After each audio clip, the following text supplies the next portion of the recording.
Aqui estamos para darmos início a mais uma aula do nosso curso de Teologia do Progresso Espiritual, dando início agora na segunda fase do curso. Comecemos então com a nossa tradicional oração ao Espírito Santo. Divino Espírito Santo, amor do Pai e do Filho, inspirai-me sempre o que devo pensar, o que devo dizer, o que devo calar, o que devo escrever, como devo fazer para obter a vossa glória, o bem das almas e minha própria santificação.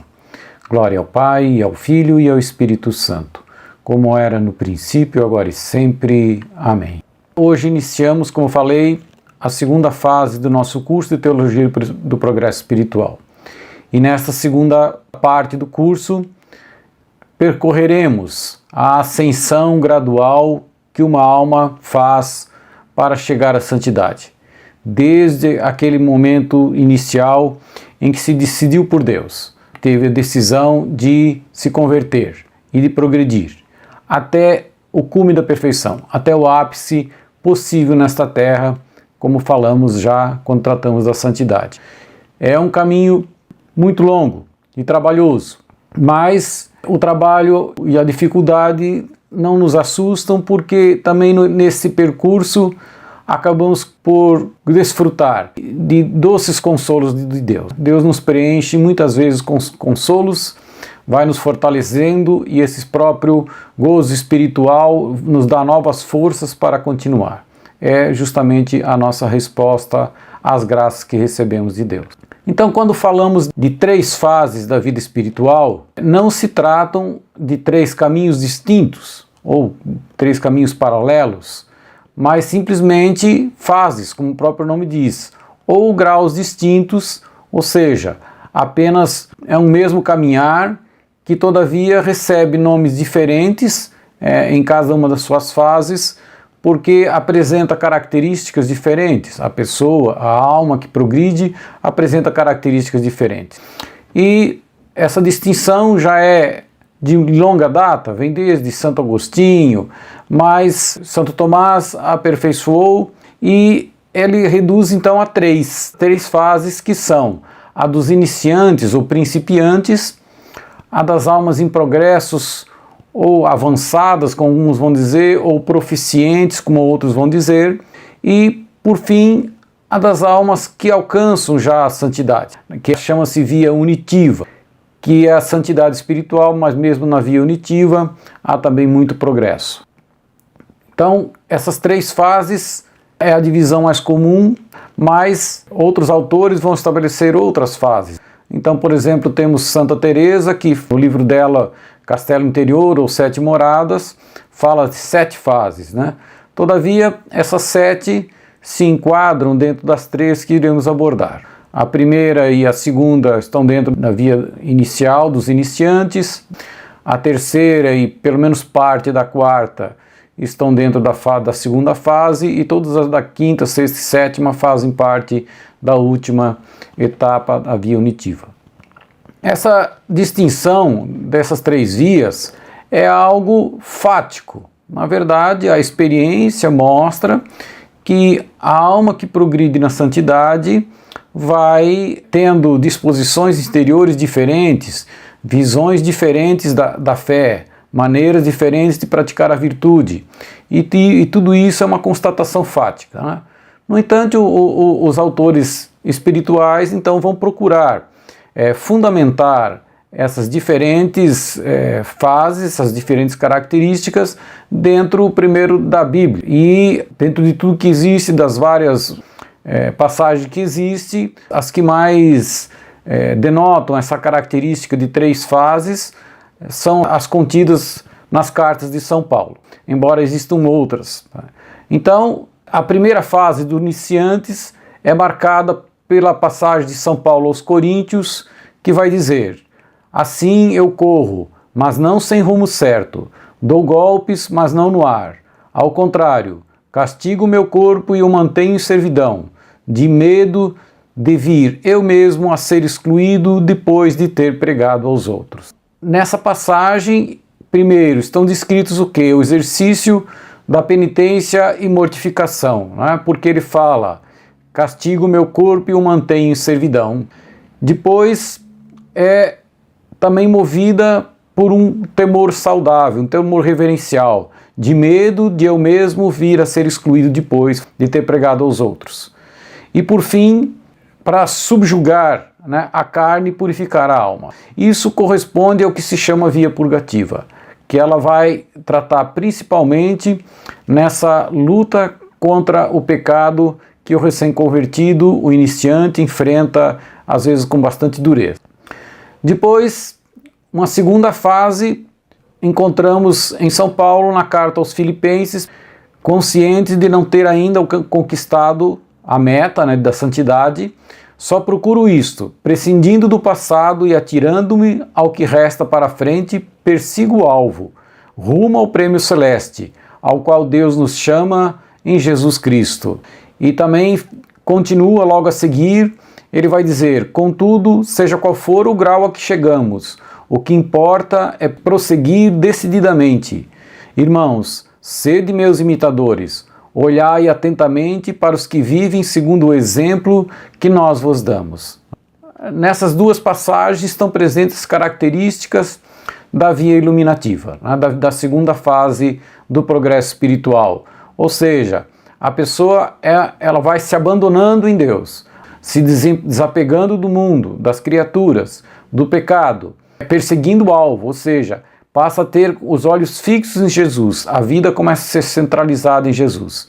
É mais ou menos isso que São Paulo diz, e se lança à frente, né? Prossegue decididamente, toma cada vez mais essa atitude de eu quero seguir esse caminho, eu quero chegar lá. E, ao mesmo tempo, essa questão de ser imitador, ou seja, de visualizar a Jesus, de ter Jesus como modelo, querendo ser seu imitador a todo custo, através, nesse caso, pela imitação de São Paulo que ele pede. A terceira fase, quanto ao via unitiva, o padre Tanqueray descreve sobre duas formas, e a primeira ele chama de via unitiva simples, em que se baseia na carta aos Gálatas, quando São Paulo diz: eu vivo, mas já não sou eu, é Cristo que vive em mim. Então, há uma unidade, né, entre ele e Cristo, e ele já está unido, chegou ao ápice que se chama no final de união transformante ou matrimônio espiritual. Porém, o padre Tanqueray vai falar numa via unitiva extraordinária, ou seja, no fundo é a unitiva simples, mas acompanhada de fenômenos extraordinários, visões, revelações, tudo que a gente conhece, levitações, bilocações, dom de perfumes, etc., porque São Paulo fala aos Coríntios, no capítulo 12, ele vai dizer: conheço um homem em Cristo que há 14 anos foi arrebatado até o terceiro céu. Se foi no corpo, não sei. Se fora do corpo, também não sei. Deus o sabe. No fundo, ele saiu do corpo. São João da Cruz vai dizer que com certeza foi fora do corpo. Apenas ele tem a impressão de que foi com o corpo. Por esse motivo, o padre Tanqueray vai dizer que há duas, uma via unitiva simples e uma via unitiva extraordinária. No entanto, os outros autores espirituais, né, em especial o padre Garrigou-Lagrange, eles vão contestar muito isso, dizendo que não existe duas vias unitivas, existe apenas uma, que é a própria da unidade com Cristo, que o padre Tanqueray chama de via unitiva simples. Ocorre que às vezes se agregam alguns fenômenos extraordinários que não necessariamente podem ocorrer. No entanto, muitas outras graças que a pessoa começa a entender que são sobrenaturais acontecem com todos que progridem, nem sempre perceptíveis aos olhos dos outros, muito mais para a pessoa que normalmente o esconde, não segue adiante, não leva adiante essas graças. Então, apenas para constar, né, é uma divergência entre o padre Tanqueray e outros autores. Também o padre Tanqueray foi o primeiro a escrever, o primeiro foi um outro padre Arinteiro, mas o padre Tanqueray foi um dos mais antigos a escrever sobre o tema, onde havia uma discussão se todos eram chamados à via contemplativa, que se chama extraordinária, e depois foi muito contestado, né, dizendo que sim, todos são chamados à contemplação. Mas além da Bíblia, nós temos a razão humana, ou seja, a teologia iluminada pela fé também procurou justificar essas três fases da vida espiritual. Então, a primeira condição essencial para progredir é que se elimine o pecado. nas bem-aventuranças nós vamos ler: bem-aventurados os puros de coração, porque verão a Deus. Então, não adianta querer progredir se ainda temos pecados mortais. É simplesmente um obstáculo, é um bloqueio. Nós não vamos adiante, a consciência não deixa. Essa pureza de coração, ela supõe, primeiro, a expiação das faltas passadas. Pecamos muito, temos que fazer penitência. E também a luta contra as más inclinações, que nós vamos ver mais tarde, os pecados capitais, as paixões. Isso pode comprometer a nossa vida espiritual. Então, com fundamento nessa afirmação de que bem-aventurados os puros de coração, é que se baseia a teologia para dizer que essa libertação do pecado, principalmente dos pecados graves, é o que caracteriza a primeira fase da vida espiritual. Principalmente no início, é uma luta árdua, às vezes, principalmente se a pessoa tinha muitos pecados graves, muito viciado no pecado. Então, purificada a alma, ela acaba mudando o foco depois de vencer o pecado, que já se tornou mais leve, mais fácil, né? Ela começa a perseguir as virtudes, começa a querer praticar as virtudes. Não que ela pare de lutar contra o pecado, mas ela dá o enfoque, aquilo já se tornou fácil, ela começa a dar um enfoque maior em cima das virtudes morais em primeiro lugar, lideradas aí pela justiça, temperança, fortaleza, prudência, que é a principal. E depois para as virtudes teologais, a fé, a esperança e a caridade. Essas virtudes, na verdade, são praticadas quase simultaneamente, mas o enfoque primeiro é dado também às virtudes morais e mais tarde às virtudes teologais, como veremos adiante, né? Mais uma aula futura. E existe uma frase no Evangelho de João que vai dizer: eu sou a luz do mundo, aquele que me segue não andará nas trevas. E por isso que essa fase é chamada de iluminativa, porque ela segue a luz, ela persegue Jesus, ela começa a se fixar em Jesus, começa a ser iluminada cada vez mais, começa a compreender, ter mais profundidade, começa a ter mais fé, mais esperança, mais caridade, toda a vida dela começa a ter mais luz. Então, ela é chamada de via iluminativa. E depois de purificada das faltas e fortalecida, né, se tornando dócil às inspirações do Espírito Santo, isso também vai acontecendo na via iluminativa, ela chega à união íntima com Deus, que é a via unitiva. Na via unitiva, a alma só pensa em unir-se cada vez mais. E não é um propósito egoísta, como pode-se pensar, porque unir-se praticamente é sumir também. Então, enquanto na via iluminativa há um abandono, eu diria que na purgativa há um decidir-se por Deus. Na via iluminativa é um abandonar-se em Deus. E esse abandonar-se é muito mais profundo do que às vezes se imagina. Constitui realmente em se desapegar, cuidar dos interesses de Deus para que Ele cuide dos nossos.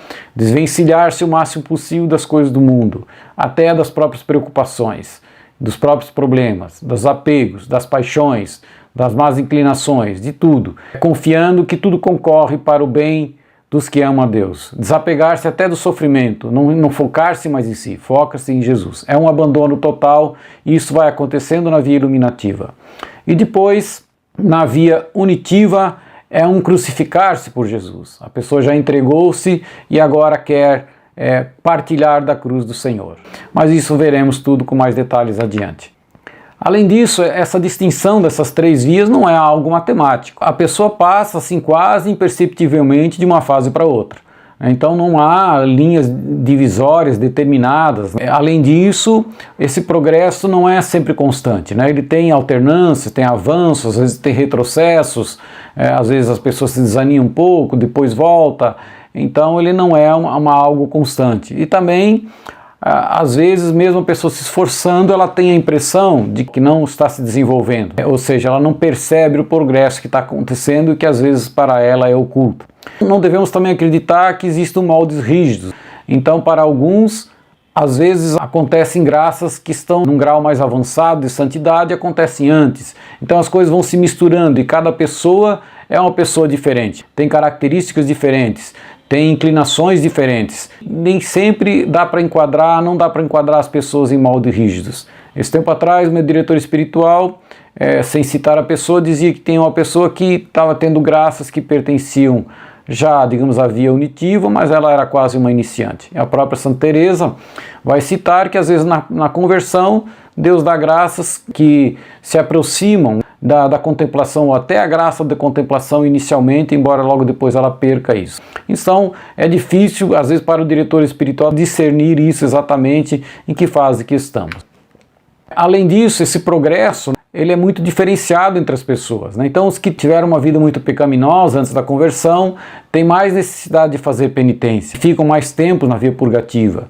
Também a diferença de temperamento, de energia, né, de vontade, de constância, que às vezes é bastante difícil e que influem diretamente o progresso espiritual. É o que a gente percebe que dentro da própria via purgativa, digamos que é a primeira fase, se percebe nitidamente uma diferença em que quem já está praticando exercícios espirituais há pouco tempo e quem pratica muito. Já a diferença é bem perceptível. E além disso, parece que há almas em que a ação da graça é mais forte. Não se sabe por quem, são desígnios de Deus que a gente não conhece, mas elas progridem muito mais em menos tempo. Santa Teresa fala de um exemplo de uma pessoa, de uma irmã que entrou na clausura, que em 3 meses fez mais progresso do que as outras irmãs em vários anos. De qualquer modo, o normal é que esse avanço de uma fase para outra demore vários anos, alguns anos pelo menos, para se progredir de uma fase para outra. E existem alguns riscos, né? O primeiro deles que a gente deve se alertar é querer queimar etapas. Principalmente, às vezes, a pessoa é inundada por consolações, começa a ler livros espirituais, começa a ver as características da via iluminativa, da unitiva, e quer progredir rapidamente. E com isso, queima etapas, o que representa um risco muito grande. Por quê? Ela tem que reconhecer os sinais interiores que vão acontecendo. A forma de praticar as virtudes vai se modificando, a forma de orar vai se modificando. É uma oração meditativa, passa por uma oração de quietude, passa para a oração contemplativa inicial e a contemplação profunda, etc. E também, o principal, as disposições interiores da alma vão mudando. Então o desapego do mundo vai aumentando, o horror ao pecado. Então a pessoa que às vezes quer estar na via unitiva ou iluminativa e nem tem horror ao pecado, o pecado ainda a atrai. Vejo que Santa Gema Galgani, só de ouvir uma ofensa a Nosso Senhor, ela chegava a desmaiar, tinha um horror, uma aversão tão forte do pecado. E também outras disposições interiores, o desejo de fazer penitência, o desejo de silêncio, o desejo de solidão, tudo isso vão se modificando interiormente na pessoa, ou seja, ela vai tendo disposições diferenciadas, vai crescendo espiritualmente, e esses são os principais indícios de que a pessoa está mudando de fase. Então, é preciso ter paciência, não adianta querer mais etapa, porque normalmente esse processo é lento, como disse, questão de anos, não é de uma hora para outra. Mas um outro perigo que acontece também é, às vezes, marcar passo, né? Ou seja, ficar parado, estagnado por culpa própria. Por quê? Porque falta generosidade para praticar o que se deve, às vezes falta método também, às vezes a falta de um diretor espiritual bom, e pode-se ficar estagnado nos graus inferiores, às vezes por culpa própria. Bom, tratando então um pouquinho hoje já da via purgativa, que são dos iniciantes ou principiantes, o que se deve entender por principiantes? Principiantes são aqueles, primeiro, que habitualmente vivem em estado de graça. Eles estão em estado de graça, eles não querem permanecer em pecado. E têm algum sucesso na luta contra as tentações graves. Então eles tentam se livrar das tentações graves. E por isso já se excluem aqueles que cometem pecados mortais com muita frequência e não evitam as ocasiões de pecar. Ou seja, sabe que comete pecado mortal, mas não quer parar com isso, quer continuar, né? Então esses são excluídos. Também os principiantes devem ter um certo desejo de perfeição para serem considerados principiantes, mesmo que esse desejo ainda seja fraco, seja imperfeito, a hora tem mais, a hora tem menos, mas ele quer realmente progredir. E isso exclui as pessoas mundanas, aquelas que querem compactuar, fazer uma harmonia entre o mundo e a vida espiritual. Infelizmente são muitos, ou seja, só querem escapar do pecado mortal e não têm o menor desejo de progredir. Eu diria a grande maioria dos católicos vão à missa, querem evitar os principais pecados, mas isso está bom, já é suficiente, com isso já vou me salvar. É nesse sentido, e Deus é misericordioso mesmo, e pensam assim, então esses não se enquadram na categoria de principiantes. Depois, Existe entre os principiantes também categorias, também diferenciação. Existem as almas inocentes, que desde crianças evitaram o pecado e têm desejo de perfeição. Então, é muito nítido isso na vida de Santa Teresinha, na vida de Santa Gemma Galgani, na vida de Santa Verônica Giuliani, na vida de São Luís Gonzaga, até do Padre Pio. Né? Desde crianças tem aquela vocação à santidade, muita pureza de coração. Mas também tem os convertidos depois, né, de terem pecado gravemente, voltam de coração sincero para Deus e querem progredir na perfeição. Então é um pouquinho diferente o progresso deles. E ainda existem os tíbios, ou seja, aqueles que já foram convertidos, até já progrediram, talvez chegaram até na via iluminativa, mas relaxaram e voltaram e caíram novamente. Né? Esses aí devem recomeçar o caminho, mesmo que tenham alcançado um progresso espiritual. Começam do início. Embora que normalmente, se eles já tinham avançado, eles acabam progredindo rapidamente depois, apesar de terem começado novamente. Santa Teresa também divide, no seu livro Castelo Interior, que eu já falei, divide os principiantes em duas categorias, que ela vai chamar a primeira morada e a segunda morada. Então, na primeira morada, ela descreve aquelas almas que ainda estão embrenhadas no mundo, ou seja, estão muito misturadas, têm bons desejos, até rezam algumas vezes, mas estão presas a muitas preocupações, uma alma muito dissipada, ou seja, tudo ela é atividade, né? Se não está trabalhando, está em festa, está vendo televisão, está escutando música, está vendo jornal, está vendo na internet, WhatsApp, Facebook, etc. Todo se embrenha em tudo e, na verdade, se deixa absorver completamente pelo mundo. O mundo atrai com os prazeres, com honras, assim, elas são facilmente vencidas, ou seja, têm bons desejos, até rezam, até querem evitar o pecado e até praticam às vezes algumas obras, mas querem, como disse, harmonizar a piedade com a vida do mundo. E isso a gente sabe que não é possível. Então, se não tomarem uma decisão contrária, não vão sair desse estado nunca.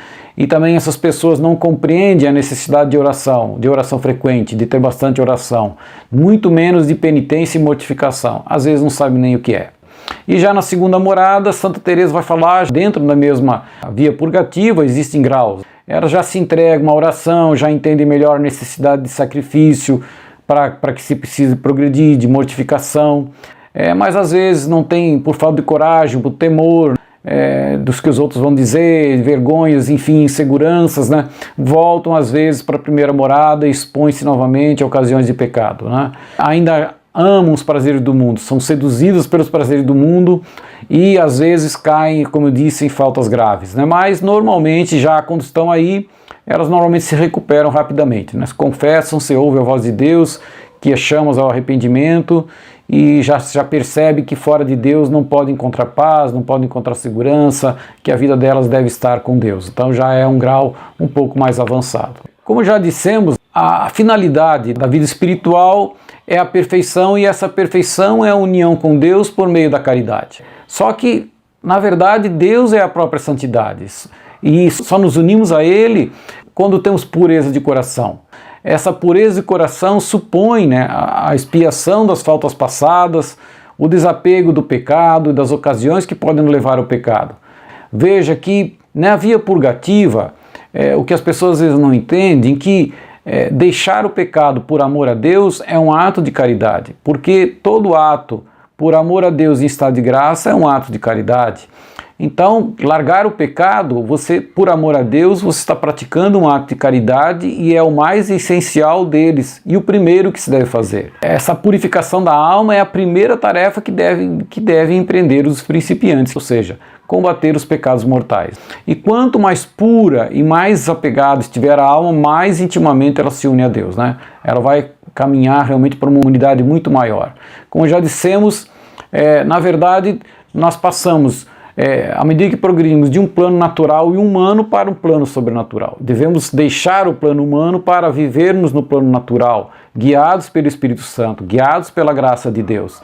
Mas, de nossa parte, muito pouco podemos fazer, porque tudo isso quem faz? Ora, só algo sobrenatural pode nos elevar a um estado sobrenatural. E esse algo sobrenatural é a própria graça santificante que nos é dada por Deus. Então o que temos a fazer?